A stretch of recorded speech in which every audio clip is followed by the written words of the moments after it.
तो आप सबका सत्संग में पधारने का बहुत बहुत स्वागत करते हैं, आशीर्वाद कहते हैं। हमने ये देखा है हमारी संस्कृति जो कि बहुत महान है, जिसमें आपको बताया कि हमारे अलग अलग आश्रम बने, चाहे वो गृहस्थ आश्रम रहा या ब्रह्मचर्य आश्रम। तो गृहस्थ आश्रम पे चर्चा कर रहे हैं, पहले वाले हम चर्चा कर चुके। आज का हमारा यह देश हमारी संस्कृति से बहुत तो नहीं, कम भी नहीं, दूर होता जा रहा है। आज दोगली नीति हो गई है। आदमी चाहते हैं हम फॉरेन कल्चर को माने, पर हमारे घर में रहने वाली बेटियां, बहनें, मां, पत्नी वो इंडियन कल्चर को माने। अधर में लटके हुए हैं खास करके यूथ। ये हमने महसूस किया, पहले भी देखते रहे, अब भी वहां भी बातें सुनते हैं तो सेम चर्चा सुनने को मिलती है। संस्कृति का हमारी का बुरा हाल हो चुका है, क्योंकि आदमी चाहता है मेरे पे रोक टोक नहीं होनी चाहिए, मैं कह रहा हूं मेरे से पूछताछ नहीं होनी चाहिए। लेकिन मेरी जो बहन है, मेरी जो पत्नी है, मेरी जो मां है, वो इंडियन कल्चर को ही फॉलो करे। कितना अजीब लगता है ना। जिंदगी आप भी जी रहे हो, वो भी जी रहे हैं, और हर जगह ऐसा नहीं है, कहीं इससे उल्टा भी होता है। कहीं कहीं महानगरों में तो गृहस्थ जिंदगी सुखमय तरीके से जीना चाहते हो तो आपका फर्ज है कि आप एक दूसरे का सम्मान करें। आपका फर्ज है, कर्तव्य है कि एक दूसरे के विचारों को समझें और दोनों ही घर परिवार के मसलों पे चर्चा करें। क्या पता पति कोई बढ़िया आइडिया दे दे, क्या पता पत्नी कोई बढ़िया आइडिया दे दे। ईगो हार्ट मत कीजिए अपनी। जिसका भी आइडिया बढ़िया हो उसको मान लो, और हो सकता है इससे आपके घर में तरक्कियां आ जाएं। कई बार ये होता है कि पति कहता है मेरे को सब आता है, मैंने नहीं पूछना कुछ भी, मैं सब जानता हूं। या फिर पत्नी भी ऐसी होती है, जिसकी जिसके घर में चलती है, हम उसकी बात कह रहे हैं। तो होना यही चाहिए। अगर आपके मां बाप हैं तो शामिल उनको भी कर लीजिए। बुजुर्ग हैं, मानी बात। आज के दौर का कम पता है, यह भी मानी बात। लेकिन उम्र एक ऐसी किताब है जो वो सिखा देती है, दुनिया की किसी किताब से आप नहीं सीख सकते। उनकी जिंदगी का जो तजुर्बा है, उनकी की जिंदगी के वो मरहले, वो पल जो उन्होंने गुजारे हैं, अभी तो आप उनके आसपास ही नहीं पहुंच पाए होंगे। जितना समय उन्होंने दुनिया में विचर के देखा, तो क्यों ना अपने घर में बैठे उन उस्तादों से, यानी आपके माँ बाप, अगर दादा दादी है तो आप और भी लक्की हैं, क्योंकि उनकी उम्र और ज्यादा होगी। तो उम्र जो सिखाती है वो कोई टीचर, मास्टर, लेक्चरर नहीं सिखा सकता। ये हमारा तजुर्बा है, अनुभव है। तो पिछली बार हमने रोका था कि 2 घंटे मोबाइल ना सुना करो। उसके बाद अब आके देखा तो इतने बच्चों के मैसेज आए हुए। एक बच्चे ने तो लाइव में ही बोला था कि गुरुजी मैं बाहर ढूंढा करता था, कोई अच्छा उस्ताद मिल जाए, कोई टीचर मिल जाए, कोई मास्टर मिल जाए, जिसकी मैं बात सुनूं और मेरी समस्या का हल हो जाए। लेकिन जैसे आपने कहा कि 2 घंटे मोबाइल ना सुना करो, 2 घंटे मोबाइल छोड़ दो, घर वालों से बात किया करो, तो कहता 2 दिन में मुझे पता चला कि जो मैं बाहर ढूंढ रहा था, मेरे मम्मी पापा, दादा दादी, वो उस्ताद निकले जो मेरी कल्पना से परे थे, और उन्होंने मेरा वो मार्गदर्शन किया जो मैं सोच भी नहीं सकता था। इससे हमारे वो जो परिवार थे ना, जो पहले इकट्ठे रहा करते थे, वो भी फिर से इकट्ठे हो जाएंगे। आज एकला चलो, कारण भी है उसके, कुछ नौकरी पेशा पे लग गए। अब पति लग गया तो पत्नी वहां जाएगी, पत्नी लग गई तो पति चला जाता है। सो परिवार बहुत ही बिखर गए हैं। दूसरा, स्वार्थ ने प्यार की जगह ले ली है। अगर मम्मी पापा की अच्छी पेंशन आती है, अच्छी आमदन देने वाले हैं, तो प्यारे से लगते हैं। आपकी आमदन में अगर वो हिस्सा खा रहे हैं तो न्यारे से लगते हैं। फिर लगता है कि इनको थोड़ा अलग कर दें तो अच्छा है। हाँ, अगर वो कुछ कमा रहे हैं, दे रहे हैं, तो फिर लगता है कि नहीं यार, हाँ, मम्मी पापा है। तो आज समय ही ऐसा आ गया। आपको एक बात सुनाया करते हैं कि एक परिवार, बुजुर्ग थे, अकेले रह गए, पत्नी गुजर गई, अब 3 बच्चे थे। उसने क्या किया, अपनी जमीन जायदाद जो कुछ भी उसके पास था अपने बच्चों के नाम करवा दिया। यह सच्ची घटना है। और पहले तो परिवार के बच्चे प्यार करते रहे, लेकिन जैसे ही ऐसा हुआ तो उन्होंने पापा को धकेलना शुरू कर दिया। बड़ा कहता जी देखो मेरा कारोबार है, मेरे बच्चे ज्यादा हैं, पापा मेरे से उतनी सेवा नहीं हो पाई, आप मंझले के पास जाओ। मंझले ने कुछ दिन रखा, फिर छोटे के पास जाओ। यूं करते करते एक दिन उनको घर से ही निकालने की नौबत आ गई। तो थोड़ी सी पुराने समय की बात है, तो वो अटैची की जगह थोड़ा लोहे के ट्रंक से हुआ करते थे, ट्रंक बोला करते थे उनको। वो बेचारे ने कपड़े डाले उसमें, और उसके गुरु थे कि मैं चलो अपने गुरु से मिलने जाता हूं, वहीं रह लूंगा, आश्रम में सेवा कर लूंगा। तो वो ट्रंक लेके चल पड़े। रास्ते में कहीं गुरु जी मिल गए। कहने लगे हाँ भाई भक्ति जी कहाँ चले? कहता जी मैं तो आपके पास ही आ रहा था। कहते कोई बात नहीं, उसकी जरूरत नहीं, हम आ गए। बोल क्या हो गया, कैसे हुआ? उसने सारी बात बताई। कहते भाई हम तो आपको कहा करते कि जमीन जायदाद अपने नाम रखो जब तक जिंदा हो, इसी को सलाम है, लेकिन चलो आप नहीं मानी तो हम आपको एक तरीका बता देते हैं। उन्होंने तरीका बता दिया, उसको कुछ दे दिया कि अब तू वापस जा और वापस जाके ऐसे ऐसे करना। एक दिन गुजर चुका था, दूसरे दिन वो वहां पहुंच गया अपने घर के वापस। तो परिवार वाले लगभग सुबह सुबह का समय था, सारे घरों में ही थे। तो उसने पास पास घर थे, सेंटर से में खड़े होके वो ट्रंक बजा दिया जोर जोर से। तो बच्चे बाहर आए, भाग के देखते हैं क्या है, आवाजें आ रही हैं। देखा तो दादा खड़ा है। उन्होंने जाके अपने पापा मम्मी को बताया कि पता नहीं दादाजी खड़े हैं, ट्रंक बजा रहे हैं, पर उसमें आवाजें आ रही हैं। तो सारे बाहर आए, कहते हाँ पापा क्या है? कहने लगा भाई कुछ नहीं है, मैं तो आपको वैसे सूचित करने आया था, मैं तो जा रहा हूं, ऐसे ऐसे मुझे रास्ते में कोई मिला और वो निकल गए। जब मैंने देखा तो वहां सोने के टुकड़े पड़े हुए थे, गिन्नियां वगैरह या जो भी पड़ा हुआ था, तो मैं उठा लाया। काफी सारे हैं, ये ट्रंक में मैंने रख रखे हैं, ये देखो। उसने बजाए तो वो टन टन टन टन नेचुरली बजे। अब देखिए कैसे रंग बदलते हैं बेटे जिन्होंने घर से निकाला था। बड़ा कहता पापा कमाल करते हो, पहला बेटा मैं, मेरे घर में आओ। पहले झगड़ा ये था हमने नहीं रखना, अब झगड़ा ये पड़ गया मैंने रखना, मैंने रखना, मैंने रखना। तो वो कहता लड़ो मत यार, वही हूं जिसको निकाला था। कहते पापा वो गलती होगी, सॉरी सॉरी, वो हमारे से गलत हो गया, लेकिन अब आप हमारे घरों में आ जाइए। कहते यार बारी बांध लो जैसे पहले बांधी थी। कहते नहीं नहीं बारी को क्या है, मैं बड़ा हूं, मेरे पास ही रहो। कहता नहीं नहीं तेरी गृहस्थी बहुत बड़ी है ना, तूने कहा था। कहता जी वो बोला तो है कि गलती हो गई। तो महीना महीने की ज्यों त्यों करके उन्होंने टर्न रख ली।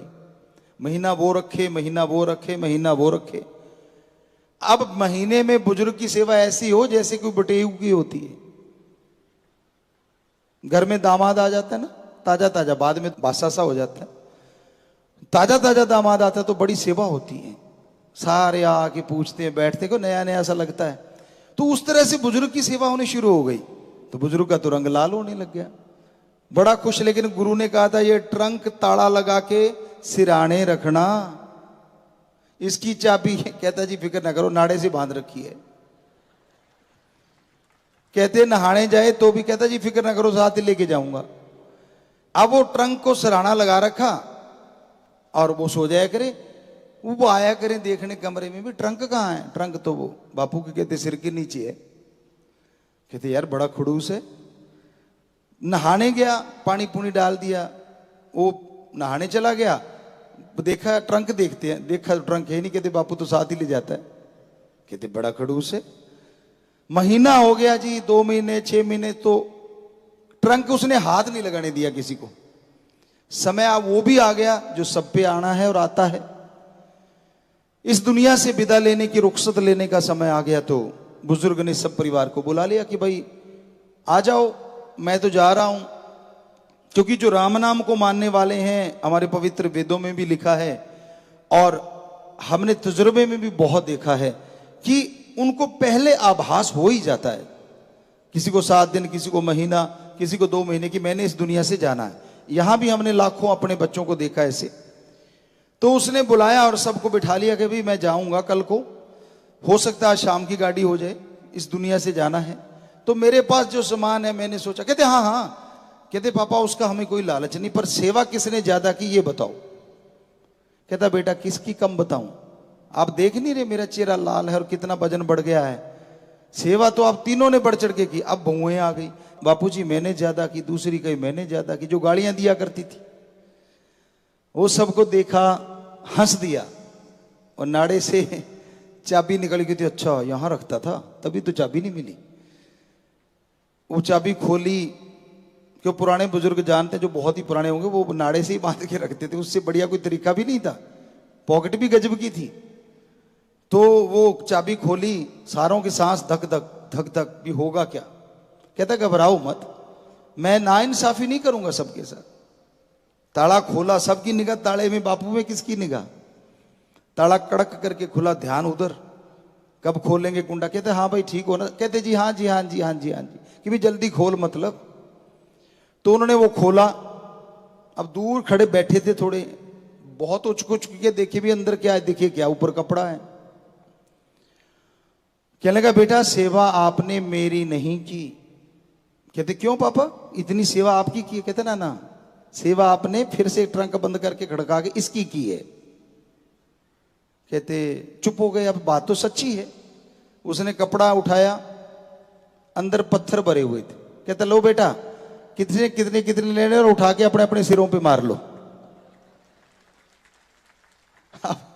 सारे सारे हक्के बक्के रह गए, एक दूसरे को देखे भी, यार ये तो अपना भी उस्ताद निकला। पत्थर रख के ट्रंक में, मतलब कितने सालों से सेवा करवाया जा रहा है।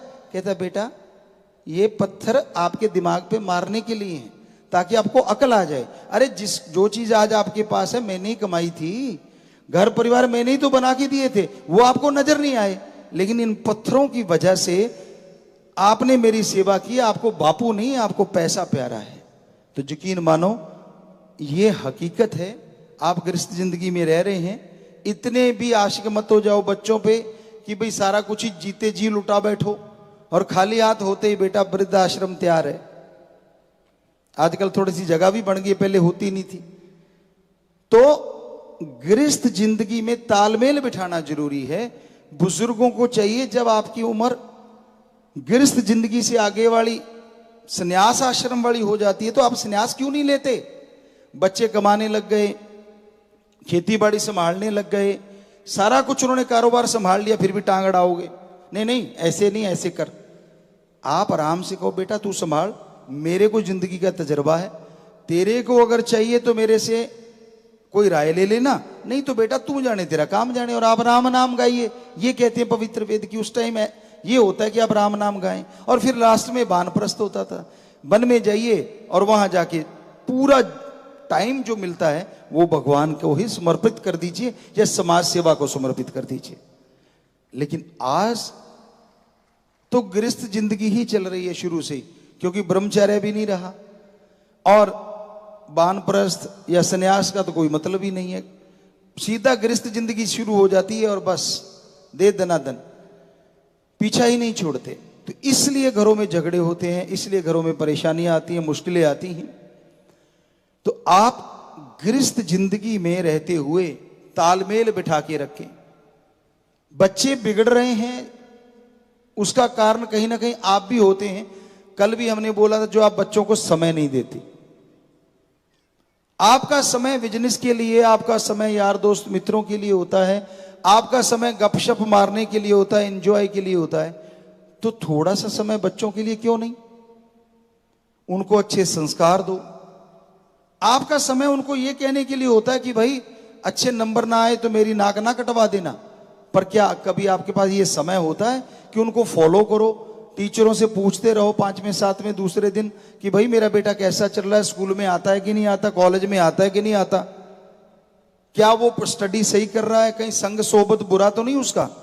क्या ये तकलीफ उठाते हैं आप? अगर ये उठाते हैं फिर नंबर वो अच्छे ना लाए तो उसकी गलती है, और अगर आप ये फॉलो नहीं करते तो वो नंबर कम ला रहा है तो इसमें गलती आपकी भी तो बहुत बड़ी है ना, क्योंकि उसकी तो कच्ची उम्र है, तजुर्बा आपको है उम्र का, लेकिन आपने उसको संभालने की जहमत नहीं उठाई, तकलीफ ही नहीं उठाई। तो गृहस्थ जिंदगी एक तरह का समझौता भी है। पति पत्नी एक दूसरे का सत्कार करें। अब पति अगर ये चाहता है कि मेरे माँ बाप का सत्कार हो, तो आप अपनी पत्नी के माँ बाप का भी सत्कार करो ना। आप उनसे अगर ये उम्मीद रखते हैं कि वो आपके माँ बाप को अपने माँ बाप की तरह अपना ले, तो आप भी उनके माँ बाप को अपने माँ बाप की तरह अपनाओ ना। और वो घर छोड़ के आई है, परिवार छोड़ के आई है, आप तो उसी घर में हैं जिसमें संस्कार लिए हैं, तो आपका फर्ज बनता है ना उसका साथ देना। लेकिन आप तो कहते नहीं, बच्चा वो पैदा करे, 9 महीने पेट में रखे, नाम आपका चलेगा सरनेम, वो मेरा होना चाहिए। कई पुराने टाइम में तो गोद भी नहीं उठाते थे, कहते इसमें कहेंगे यार ये तो पत्नी का गुलाम है। 9 महीने उसने पेट में रखा। आपको लगता है छोटी बात है 2 ईंट बांध के 3 दिन पेट पे 2 ईंट बांध लो और 3 दिन सो के देख लो, पता चल जाएगा तकलीफ क्या होती है। बेचारी ने कितनी तकलीफ सही होगी, कितना दर्द सहा उसने। और जब बच्चा पैदा होता है तो मर के जीना, ये पवित्र वेद भी कहते हैं, और हमारा अनुभव भी हमने देखा है, बिल्कुल मर के जीने जैसा वो समय होता है। तो उसने सारी तकलीफें झेली, आपके वंश को पैदा किया, लेकिन आप क्या तगमा देते हैं कि तू ही उठा, तू ही पाल पोस। आप उसमें दखल ज्यादा देने को तैयार नहीं होते, क्योंकि यार कहेंगे यार ये तो पत्नी का गुलाम है। नहीं, मर्दानगी तब है कि उसने पैदा किया, उसने आपके वंश को अपने गर्भ में धारण करके रखा, 9 महीने बोझ उठाया, कम से कम कुछ बोझ तो उसका हल्का कर दिया करो। क्या हो जाएगा अगर उसके लिए दूध कप बना के दे दोगे, कोई तगमा थोड़ी ना उतर जाएगा कंधे से। लेकिन आपकी मर्दानगी खराब हो रही है। हमारी निगाह में तो वो सच्चा मर्द है जो बराबर का साथ देता है और बराबर का एक रुतबा भी देता है, और पत्नी भी वही सच्ची पत्नी है जो बराबर का रुतबा देती है। ये ऐसा नहीं है कि आज समाज में ये नहीं है, ये भी है, सिर्फ पतियों का बोलबाला नहीं है। कोटा साइड में हम एक जगह गए थे, अब बात याद आ गई, बुरा ना मानना बेटियों। हम चले गए और वो सज्जन कहने लगे, अच्छे ऑफिसर थे, कहते गुरुजी आप पास में सत्संग कर रहे हो, जाते जाते चाय पी जाना। हमने कहा बेटा कोई बात नहीं, आप कहता फैमिली भी मिल लेगी। हम चले गए, देखा तो वो सज्जन 2 बच्चे उठाए हुए और पार्क में घूम रहे हैं। कहता आजो गुरुजी आजो आजो। वो बाहर ही उनके गेस्ट रूम था, घर था, बाहर वाला कमरा, उसने दरवाजा खोला, हम अंदर सारे चले गए, 2-4 आदमी साथ थे। तो देखा, हमने कहा यार जैसे बैठे देखा तो वो है ही नहीं सज्जन। हमने कहा आपा उसके घर आए हैं, वो अभी तो आ रहा था। कहते गुरुजी वो बच्चा रोने लग गया। हम 5 मिनट 7 मिनट इंतजार किया, वो नहीं आया। तो हमारे जो लांगरी सज्जन थे, हमने कहा यार देखना बाहर वो खड़ा हो। वो उसके पास गए, कहने के भाई गुरुजी आपके घर बैठे हैं, आप यहां पार्क में घूम रहे हैं। कहता ड्यूटी है। वो हमें कहता जी उनकी तो कोई ड्यूटी है बाहर पार्क में। हमने कहा यार ये कौन सी ड्यूटी है जो पार्क में घूम रहे? कहते नहीं वो कह रहा है ड्यूटी है। इतने में वो उनके घर से जो बिटिया थी वो आ गई, उनकी पत्नी। तो वो चाय लेके आ गई, वो भी गुरुमंत्र लिया हुआ था। कहते गुरुजी प्रणाम। हमने कहा बेटा बोलो। ठीक है। हमने कहा बेटा वो आ ही नहीं रहे आपके पति देव, बाहर पार्क में घूम रहे। कहते गुरुजी उनकी ड्यूटी है। यार ये कौन सी ड्यूटी हुई? ये दफ्तर में जाते हैं, ये तो मानी बात की उनकी ड्यूटी है, ये पार्क में घूमने वाली कौन सी ड्यूटी है? कहती कोई नहीं मैं बुला लेती हूँ। उन्होंने गेट खोला, आवाज दी, कहती आजो आजो। वो आ गया। हमने कहा बेटा बाकी बातें बाद में। भाई आज तक हमारी इतनी उम्र होगी, हमने ये ड्यूटी नहीं देखी जो पार्क वाली है। तो थोड़ा सा हमें समझा दो ये ड्यूटी है क्या?